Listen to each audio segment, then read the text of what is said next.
Wayanad parliament മണ്ഡലത്തിൽ നിന്നും വൻ ഭൂരിപക്ഷത്തിൽ പ്രിയങ്ക ഗാന്ധി വിജയിക്കുമെന്ന് ഭൂരിഭാഗം വോട്ടർമാരും പറയുന്നു. പ്രിയങ്ക ഗാന്ധി വിജയിക്കുന്നതോടെ കേരളത്തിൽ നിന്നും വനിതാ MP ഉണ്ടാകുമെന്നും നാട്ടുകാർ പറയുന്നു. നിലമ്പൂരിൽ നിന്നും സാജിദ് അജ്മൽ തയ്യാറാക്കിയ റിപ്പോർട്ട്. വയനാട് മണ്ഡലത്തിൽ പ്രിയങ്ക ഗാന്ധി എത്തുന്നതുമായി ബന്ധപ്പെട്ട് പൊതുജനങ്ങൾ പലതരത്തിലുള്ള അഭിപ്രായങ്ങൾ പറയുന്നു. എന്തായാലും ഞാനുള്ളത് നിലമ്പൂർ നഗരത്തിലെ ചന്തക്കുന്നിലാണ്.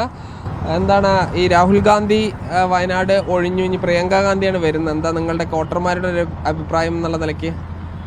പ്രിയങ്ക ഗാന്ധി ഒരു 3-4 ലക്ഷം വോട്ടിന്റെ ഭൂരിപക്ഷം ജയിക്കാം സാധ്യത കാണപ്പെട്ട സാഹചര്യത്തിൽ രാഹുൽ ഗാന്ധിയുടെ കാട്ടിലും ഭൂരിപക്ഷം ഉണ്ടാവും. പ്രിയങ്ക ഗാന്ധിക്ക് നല്ല ഭൂരിപക്ഷത്തിൽ ജയിക്കും.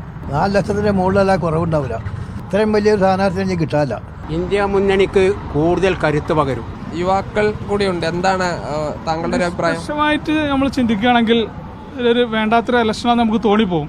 പക്ഷെ ഇപ്പോഴത്തെ നമ്മളെ ഈ വർഗീയത ഭീകരക്കെതിരെ അണിനിരുന്ന മാക്സിമം നമ്മൾ ഹെൽപ്പ് ചെയ്ത് കൊടുക്കുക വേണ്ടത്. കാരണം നമ്മളെ ഇന്ത്യനെ രക്ഷിക്കാൻ വേണ്ടി ചെയ്യുന്നൊരിതായതുകൊണ്ട് ഇത് നമ്മളെ ഒരു നല്ലൊരു ഭൂരിപക്ഷത്തിൽ പ്രിയങ്ക ഗാന്ധി ജയിക്കും തന്നെയാണ് അഭിപ്രായം. ഒരു 5-5.5 ലക്ഷം വോട്ടിൻ്റെ ഭൂരിപക്ഷം ഈ വയനാട് മണ്ഡലം നൽകും. എന്തായാലും വനിതകളുടെ വോട്ട് ഒരു രാഷ്ട്രീയ ഇത് നോക്കാതെ തന്നെ എല്ലാ വനിതകളും മിക്കവാറും പ്രിയങ്ക ഗാന്ധിക്ക് വോട്ട് ചെയ്യും. പ്രിയങ്ക ഗാന്ധിക്ക് അനുകൂലമായൊരു സാഹചര്യമാണ് ഈ മണ്ഡലത്തിലും അതുപോലെ തന്നെ സംസ്ഥാനത്തും ഉള്ളത് എന്ന കാര്യമാണ് വോട്ടർമാർ പറയുന്നത്. എന്തായാലും ഈ ഇടതുപക്ഷത്തിനും ഒരു ശക്തമായ സ്ഥാനാർത്ഥി തന്നെ വരാനാണ് സാധ്യത. ജിഷ്ണു മീനങ്ങാടിക്കൊപ്പം സാജിദ് അജ്മൽ, മീഡിയ 1 മലപ്പുറം.